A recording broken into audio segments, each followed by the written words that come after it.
is in Omnia.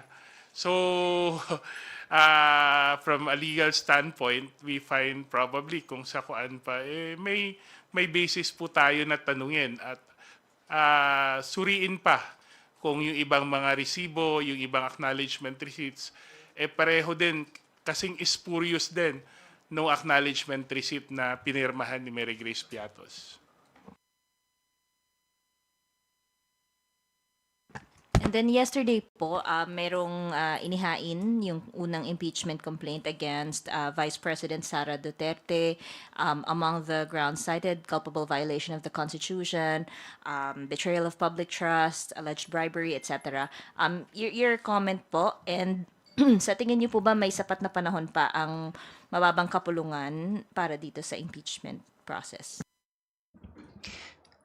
Well, from a personal point of view, yesterday I was clear